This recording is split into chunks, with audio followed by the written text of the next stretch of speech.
શેરા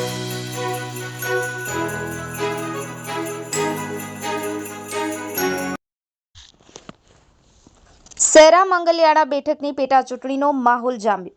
તાલુકા પંચાયતની મંગલિયાળા બેઠકની પેટા ચૂંટણીને લઈને રાજકીય પક્ષોના ઉમેદવારો દ્વારા ઉમેદવારી ફોર્મ ભરાયા. આ બેઠક માટે 3 ઉમેદવારી ફોર્મ ભરાયા. ભાજપ સહિત અન્ય પાર્ટીના ઉમેદવાર દ્વારા ઉમેદવારી ફોર્મ ભરાયા. તાલુકા ભાજપ પ્રમુખ ધર્મેન્દ્રસિંહ પટેલ, જિલ્લા ભાજપ ઉપપ્રમુખ જિગ્નેશ પાઠક, જિલ્લા પંચાયત સદસ્ય કિરણસિંહ બારિયા, મગનભાઈ પટેલિયાની ઉપસ્થિતિમાં ભાજપના ઉમેદવાર દેવેન્દ્ર પગીએ ઉમેદવારી ફોર્મ ભર્યું. ભાજપમાંથી દેવેન્દ્ર કુમાર વિજયસિંહ પગીએ ઉમેદવારી નોંધાવી.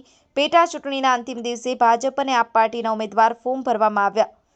નિલેશભાઈ દરજી, પંચમહાલ સત્ય ન્યૂઝ, પંચમહાલ.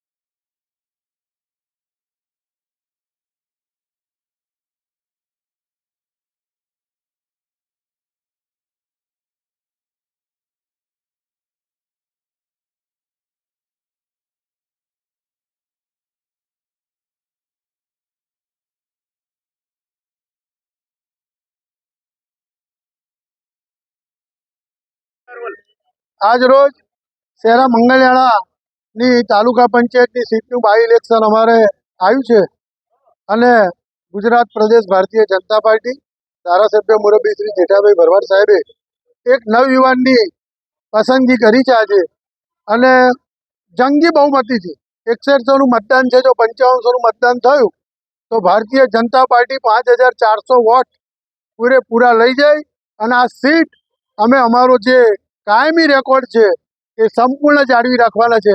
એમાં કોઈ બેમત નથી. અને આજે આપ જોઈ શકો છો કે મોટી સંખ્યામાં ભારતીય જનતા પાર્ટીના ગામના સમર્થકો, આગેવાનો, વડીલો, માતાઓ, બહેનો ખૂબ મોટી સંખ્યામાં ઉપસ્થિત રહી અને આજે અમે ફોર્મ ભરવા માટે પધાર્યા છીએ. મારું નામ જિગ્નેશ કુમાર શિવશંકર પાઠક, પંચમહાલ જિલ્લા ભારતીય જનતા પાર્ટીના ઉપપ્રમુખ.